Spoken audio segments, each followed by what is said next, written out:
नमस्कार, सातै प्रदेशको ताजा खबरहरूको सङ्गालो प्रदेश समाचारमा यहाँहरूलाई स्वागत छ। म जीवन खड्का र साङ्केतिक भाषामा हुनुहुन्छ प्रकाश महर्जन। प्रदेश समाचार सुरु गरौँ अहिलेसम्मका मुख्य समाचारबाट। बागमती प्रदेशसभाको बैठकमा शुक्रबारदेखि प्री बजेटका विषयमा छलफल सुरु। आर्थिक वर्षको विनियोजन विधेयकको सिद्धान्त र प्राथमिकतामाथि छलफल जारी।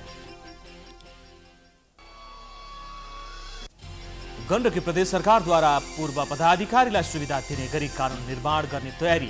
प्रशासन महाशाखाका सचिवको संयोजकत्वमा 3 सदस्यीय समिति गठन। मोरङको पथरी शनिचरी नगरपालिकामा जनप्रतिनिधि निर्वाचित भए लगत्तै विवादमा कार्यालयका सामग्री खरिदको निर्णय सँगै अनियमितताको आरोप।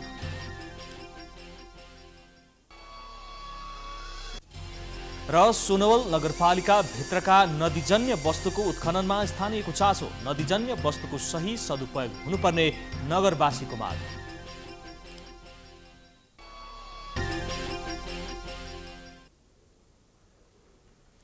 आजको प्रदेश समाचार सुरु गरौँ बागमती प्रदेश सभामा प्री बजेटका विषयमा छलफल सुरु भएको सम्बन्धी समाचारबाट।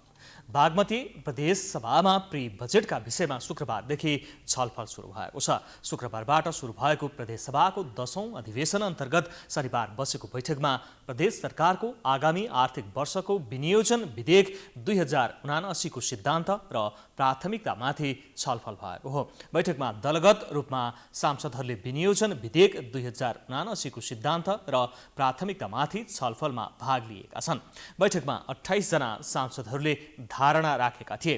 बैठकमा सत्तारूढ गठबन्धनका दलहरूको तर्फबाट सांसदहरूले धारणा राख्दै सरकारले ल्याएको बजेटको सिद्धान्त र प्राथमिकताले जनताको विषयलाई समेट्न सफल भएको बताएका थिए।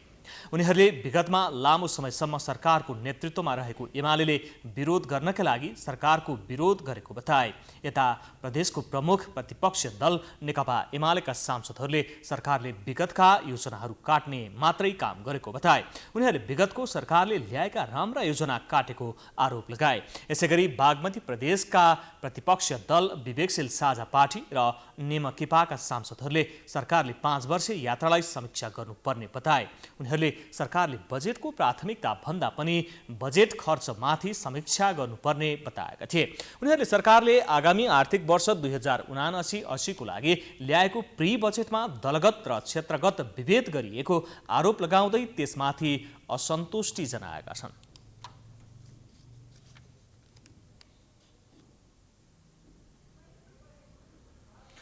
अब लागौं गण्डकी प्रदेश सरकारले पूर्व पदाधिकारीलाई सुविधा दिने गरी कानुन निर्माण गर्ने सम्बन्धी प्रसङ्गतर्फ। गण्डकी प्रदेश सरकारले पूर्व पदाधिकारीलाई सुविधा दिने गरी कानुन निर्माण गर्ने भएको छ। पूर्व मुख्यमन्त्री मन्त्रीहरूसहित प्रदेश सभाका सभामुख उपसभामुख दलका नेता प्रमुख सचेतक लगायतलाई सुविधा दिने गरी कानुन निर्माण गर्न लागि हो। प्रदेशको मन्त्री परिषद बैठकले यसका लागि 3 सदस्यीय समिति गठन गरेको सरकारका प्रवक्ता कुमार खड्काले जानकारी दिए। समितिमा बैठक तथा प्रशासन महाशाखाका सचिवको संयोजकत्वमा अर्थ मन्त्रालय र कानुन मन्त्रालयका सचिव सदस्य छन्। उक्त समितिले गण्डकी प्रदेशका पूर्व पदाधिकारीलाई सुविधा तथा सुरक्षा उपलब्ध गराउन कानुन मस्यौदा गर्नेछ। पूर्व पदाधिकारीलाई कस्तो सुविधा दिने भन्ने यकिन गर्ने गरेर कानुन बनाउने सरकारका प्रवक्ता खड्काले जानकारी दिए। यो सुविधा प्रदेश सरकार र प्रदेश सभाका दुवैले पाउनेछन्। अहिलेसम्म भने पूर्व मुख्यमन्त्रीको हैसियतमा सुविधा दिइएको छैन। यस्तै सरकारले 24 जेठमा प्रदेशको नीति तथा कार्यक्रम पेश गर्ने तयारी गरेको छ।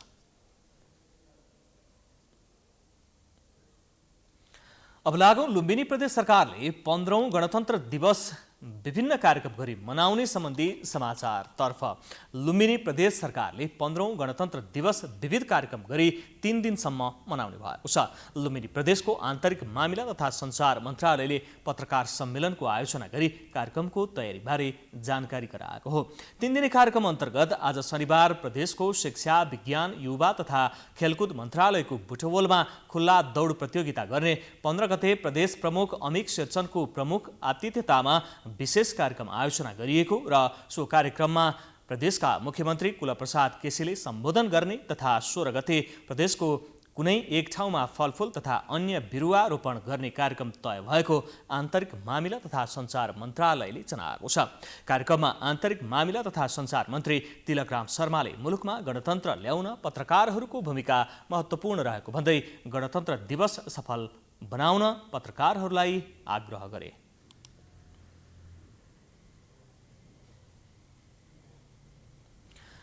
प्रदेश समाचारमा पालो भएको छ विश्रामको।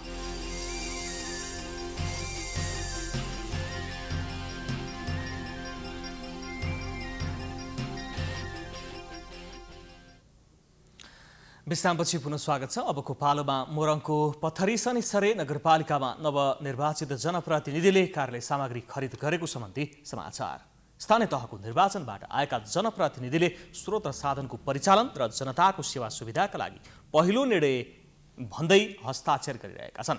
आफूलाई मतदान गरेका जनताको मन कसरी जित्ने भन्दै उनीहरू फरक देखिने होडबाजी गरिरहेका छन्। तर मोरङको पथरी शनिसरे नगरपालिकामा नवनिर्वाचित जनप्रतिनिधिले भने कार्यालय सामग्री खरिद गरी विवादमा आएका छन्। एक रिपोर्ट।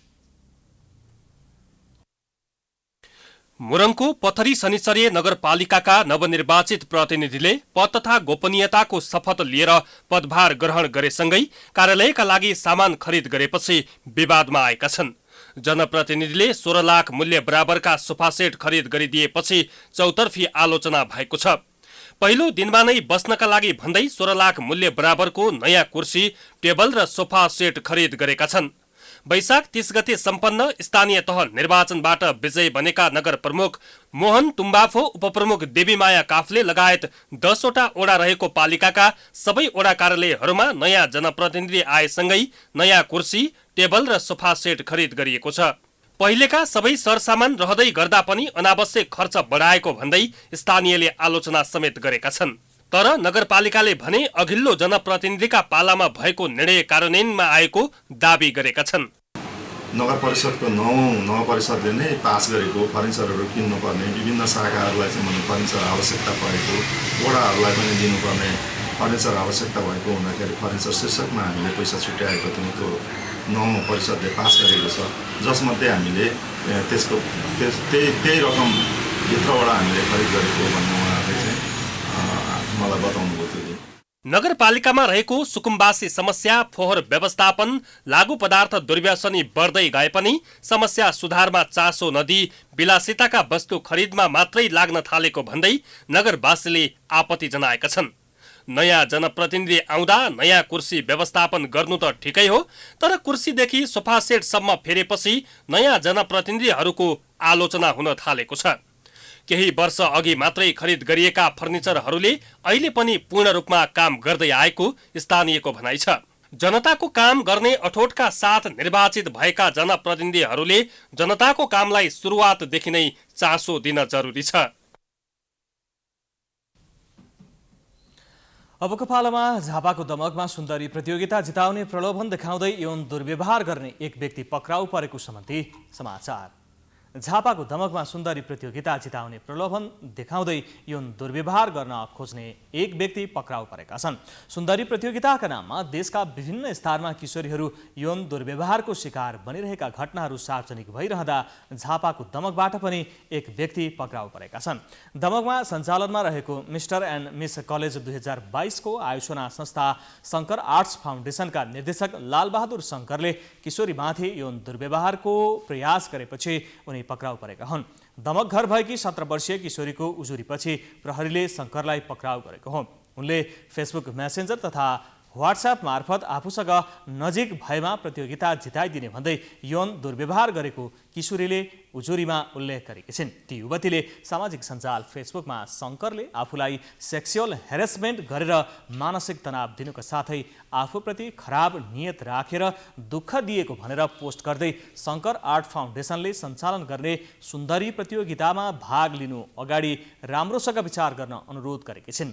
इलाका प्रहरी कार्यालयमा वैशाख 28 मा उजुरी दिएको थियो। चुनावी चहल पहलमा व्यस्त भएका कारण 3 दिन अघि उनलाई पक्राउ गरिएको प्रहरीको भनाइ छ। जिल्ला अदालत झापाबाट 7 दिनको म्याद थप गरी बाल यौन दुराचारको कसुरमा शङ्करमाथि अनुसन्धान थालिएको इलाका प्रहरी कार्यालय दमकले जनाएको छ।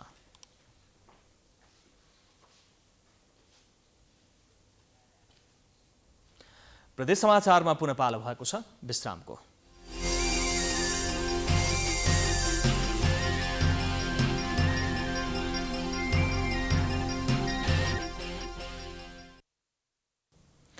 विश्रामपछि पुनः स्वागत छ। अबको पालोमा सुनवल नगरभित्रका नदीजन्य वस्तुको सही सदुपयोग हुनुपर्ने नगरवासीले माग गरेको सम्बन्धी समाचार। पश्चिम नवलपरासीको सुनवल नगरभित्रका नदीजन्य वस्तुको सही सदुपयोग हुनुपर्ने नगरवासीले माग गरेका छन्। सुनवल नगरपालिकाले नदीजन्य वस्तुको दिगो व्यवस्थापन र सदुपयोग सम्बन्धमा आयोजित कार्यक्रममा सहभागीहरूले नदीजन्य वस्तुको लाभ सुनवलवासीले नै पाउनुपर्ने माग गरेका छन्। अन्तर्क्रिया कार्यक्रममा स्थानीयले नदीजन्य पदार्थको उत्खनन र प्रयोगमा वातावरणीय प्रभाव मूल्याङ्कन गर्नुपर्ने सुझाव दिएका छन्। नदीजन्य पदार्थको चोरी तस्करी नियन्त्रण गर्न आवश्यक रहेको भन्दै अवैध रूपमा निकासी हुने नदीजन्य पदार्थकै कारण वातावरण र समग्र बस्तीमा समेत नकारात्मक असर पर्ने स्थानीयहरूको भनाइ छ। दिनमा कसरी हुन सक्छ यदि यो सम्पूर्ण प्राकृतिक यो नदी नाला जङ्गल यी सबै विनाश हुँदै जाने हो भने यो सम्पूर्ण बस्ती चाहिँ नि खतरामा पर्ने छ। कार गुल्ने अवस्थामा त्यहाँ खोला सिद्धिन्छ। यसले करोडौं दशौं करोड राजस्व नगरपालिकालाई क्षति भएको छ। कार्यक्रममा प्रमुख जिल्ला अधिकारी श्रवण कुमार पोखरेलले आन्तरिक स्रोत र साधनको पहिचान, उत्पादन र व्यवस्थापन गर्दै विकास गर्ने अधिकार स्थानीय तहको रहेको बताए। प्रमुख जिल्ला अधिकारी पोखरेलले स्थानीय स्रोत साधनको सही र समुचित परिचालन र सदुपयोग गर्नुपर्ने बताए। व्यवस्थापन गर्न सम्मको अधिकार भएको हुनाले तपाईहरुले विकासको लागि आन्तरिक स्रोत कुन क्षेत्रबाट उठ्न सक्छन् ती क्षेत्रहरूको पहिचान गरेर त्यसबाट उठाउन सक्नु। तपाईको बजेटको आकार ठुलो भयो भने तपाईले गर्ने विकास योजनाहरूको पनि आकार ठुलो हुन्छ, संख्या बढी हुन्छ। जति बढी तपाईका विकास योजनाहरू भए, जति बढी आकारको तपाईको बजेट भयो, त्यति सुनवलका नागरिकहरूले सुख सुविधा प्राप्त गर्न सक्छन्। यता सुनवल नगरपालिका नवनिर्वाचित जनप्रतिनिधिहरूले नदीजन्य पदार्थको दोहन रोक्ने र प्राकृतिक स्रोतको सही सदुपयोग गर्ने दावी गरेका छन्। परिकल्पना गर्ने त्यो खालको क्षमता बोकेका आदरणीय व्यक्तित्व उहाँसँग अब कसरी यो दिगो व्यवस्थापनको निम्ति हाम्रा आन्तरिक स्रोतहरूलाई व्यवस्थापन गर्दै नगरपालिकालाई समृद्धितर्फ उन्मुख बनाउन।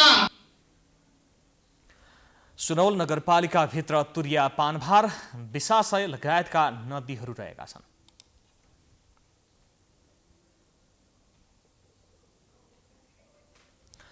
अन्तमा स्याङ्जामा दिगो विकासको स्थानीयकरण अन्तर्गत हरित पुनरुत्थान तथा कोभिड संक्रमण प्रतिकार्य पहल परियोजना सुरु भएको सम्बन्धी समाचार। स्याङ्जाको वालिङमा दिगो विकासको स्थानीयकरण अन्तर्गत हरित पुनरुत्थान तथा कोभिड-19 प्रतिकार्य पहल परियोजना सुरु भएको छ। वालिङ नगरपालिका र संयुक्त राष्ट्रसङ्घीय विकास कार्यक्रम UNDP को आर्थिक साझेदारी तथा दियालो संस्थाको व्यवस्थापनमा परियोजना सुरु भएको हो। कार्यक्रममा नवनिर्वाचित जनप्रतिनिधि तथा सरकारवालाहरूलाई परियोजना सञ्चालन गरिने क्रियाकलापका बारेमा जानकारी गराइएको छ। कार्यक्रममा वालिङ नगरपालिकाका निवर्तमान नगर प्रमुख दिलीप प्रताप खाँडले शिक्षा र आर्थिक विकास बिना गरिबी हट्न नसक्ने बताए। नगरपालिकाले विगतका वर्षहरूमा उत्पादनमा जोड दिँदै आएको भन्दै यसलाई निरन्तरता दिन नवनिर्वाचित जनप्रतिनिधिहरूलाई आग्रह समेत गरे। दिगो विकासको स्थानीयकरण कार्यक्रम मार्फत कोभिड प्रभावित तथा अन्य कारणले समस्यामा परेका वालिङका कृषक तथा उद्यमीहरूलाई फाइदा पुग्ने बताइएको छ। आर्थिक, सामाजिक र वातावरणीय गरी दिगो विकासका 3वटा आयामलाई प्रभावकारी कार्यान्वयन गरेमा दिगो विकासका लक्ष्य प्राप्त हुने आयोजकको भनाइ छ।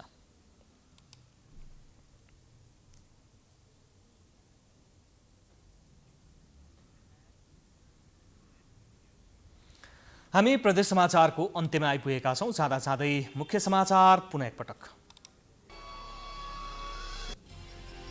बागमती प्रदेश सभाको बैठकमा शुक्रबारदेखि प्री बजेटका विषयमा छलफल सुरु। आर्थिक वर्षको विनियोजन विधेयकको सिद्धान्त र प्राथमिकतामाथि छलफल जारी। गण्डकी प्रदेश सरकारद्वारा पूर्व पदाधिकारीलाई सुविधा दिने गरी कानून निर्माण गर्ने तयारी। प्रशासन महाशाखाका सचिवको संयोजकत्वमा 3 सदस्यीय समिति गठन। मोरङको पथरी शनिश्चरी नगरपालिकामा जनप्रतिनिधि निर्वाचित भए लगत्तै विवादमा कार्यालयका सामग्री खरिदको निर्णयसँगै अनियमितताको आरोप।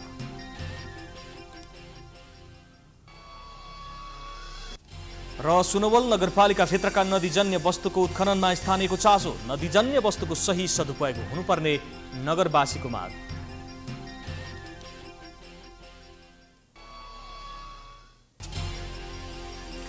प्रदेश समाचार अहिलेलाई सकियो। हेर्दै गर्नुहोला प्राइम टाइम्स एचडी। नमस्कार।